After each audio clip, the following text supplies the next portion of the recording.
오늘 우리에게 주시는 하나님의 말씀 요한복음 6장 60절에서 71절까지의 말씀입니다. 자, 길고 긴 요한복음 6장 말씀을 오늘 마무리하게 되었습니다. 71절까지 굉장히 긴 본문이었습니다. 그죠? 마지막으로는 우리 예수님께서 제자도에 대한 부분들을 말씀하고 있습니다. 어제 보시면 무리들이 예수님의 말씀을 듣고 수군거렸습니다. 의심하게 됩니다.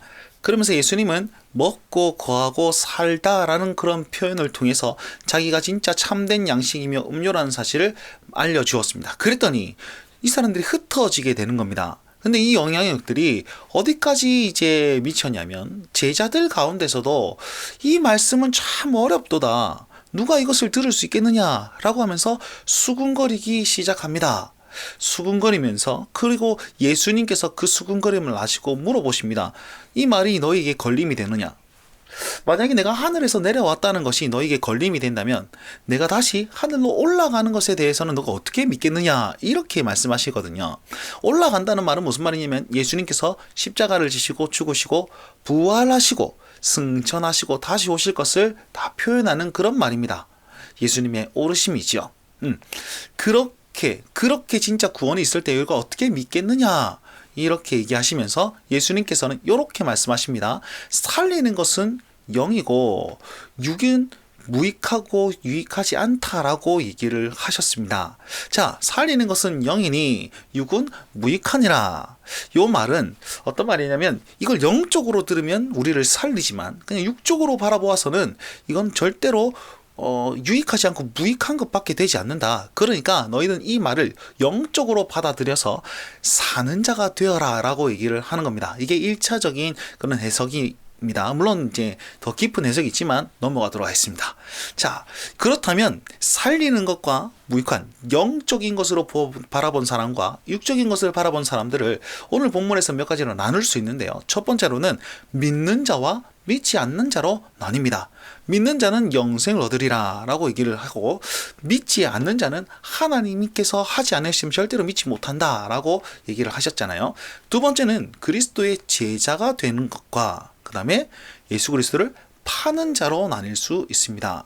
예수님께서 뒤에 가서는 내가 12명을 택했는데 그 중에 한 명은 마귀니라 라고 하면서 그가 자기를 팔 것임을 미리 알았다 라고 얘기하고 있습니다. 육을 쫓아 살았던 사는 사람은 예수님을 파는 자와 동일한 그런 마음을 갖게 되고 영으로 사는 자는 예수님의 제자가 되어 따라갈 것이다 라는 겁니다. 그리고 또 마지막 부류는요, 예수님을 따르는 자가 있는 반면에 예수님을 떠나는 자가 있습니다. 이 말씀을 듣고 많은 사람들이 떠났더라 라고 성경은 말씀하고 있습니다. 그리고 나서 예수님께서 물어봅니다. 제자들에게 너희도 가려느냐? 제자들에게 12제자들에게 묻습니다. 너희도 가려느냐? 그때에 시몬 베드로가 굉장히 하나님 앞에 바른 신앙 고백을 하죠. 이 신앙 고백이 우리의 고백이 되어야 됩니다. 영생의 말씀이 주께 있사오니 우리가 누구에게로 가오리까? 우리가 주는 하나님의 거룩한 자인 줄 믿고 알았습니다 라고 얘기를 하잖아요. 자, 이 신앙 고백의 의미를 한번 좀 살펴볼까요? 왜냐하면 우리도 그렇게 고백해야 되기 때문에. 보시면 영생의 말씀이 여기 있다라고 했죠. 이 말씀은 어떤 뜻이냐면 영생은 하늘에서부터 내려오는 겁니다. 그래서 하늘에서 내려온 그 양식을 이 베드로는 이렇게 표현을 했습니다. 자, 문제시되었던 게 무엇입니까? 내가 하늘에서 내려온 생명의 떡이다. 그랬더니 사람들이 못 믿었잖아요. 그런데 베드로는 그것을 믿고 이렇게 고백했다는 겁니다. 두 번째, 주는 하나님의 거룩한 자인 줄 내가 믿고 알았습니다. 이렇게 얘기하죠. 거룩한 자는 어디에 사용되냐면 성경에 계속 반복되는 거룩한 자는 제사장에게 그리고 제물에게 사용됩니다. 제사장이 거룩한 자고 그 다음에 이 제물을 거룩하게 하여서 희생적인 죽음을 통해서 내가 거룩해진다 라고 얘기하는 그런 데서 거룩이라는 단어가 계속 사용된다는 겁니다. 그럼 무슨 말입니까? 하나님의 거룩한 자이다 라는 말은 하나님이 보내신 구원자, 우리를 대신해서 죽으실 그 희생 제물이 되신다 라는 사실을 내가 믿고 알았습니다 라고 해석할 수도 있습니다. 그리고 그냥 거룩은 구별된다는 뜻 아닙니까? 하나님의 구별된 자임을 내가 믿습니다 라는 표현, 하나님의 아들됨을 내가 믿습니다 라는 표현도 가능할 것 같습니다.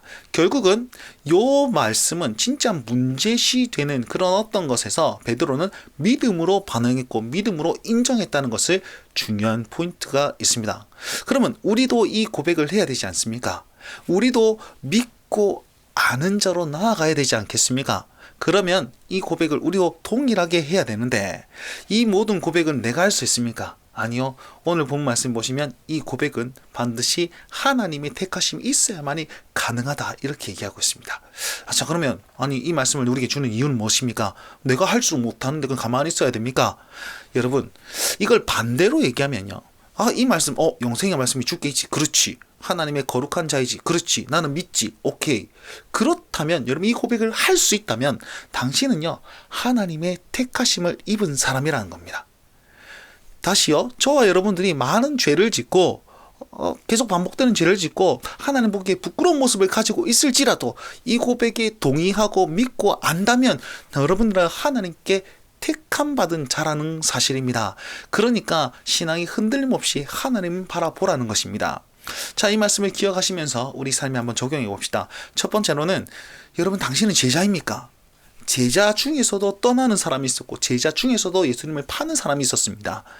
살리는 영으로서 주님을 바라보십니까? 아니면 내 육체의 이익을 쫓아서 주님을 바라보십니까?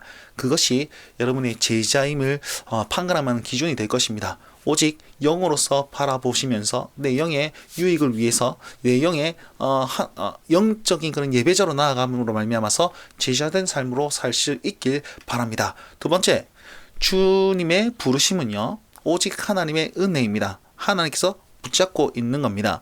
그렇다면 그 구원, 그걸 얼마나 소중하고 값진지 돌이켜 보아야 될 필요가 있습니다. 그리고 하나님이 택한 사람입니다 라는 그런 확신이 있는 사람들은 이 땅을 어떤 고백으로 살 수 있을까요? 감사, 찬양, 여러 가지 고백들이 있겠죠. 여러 가지 행동이 나타날 수 있을 것입니다. 오늘 하루 신앙을 가지고 구원의 확신을 가진 자로서 어떻게 살아야 될지 한번 고민해 보시고 기티책에 써보시고 또 지키면서 치열하게 사실 수 있는 오늘 하루의 삶이 되길 바랍니다. 오늘도 주님과 함께하여 승리하시길 바랍니다. 날마다 주님과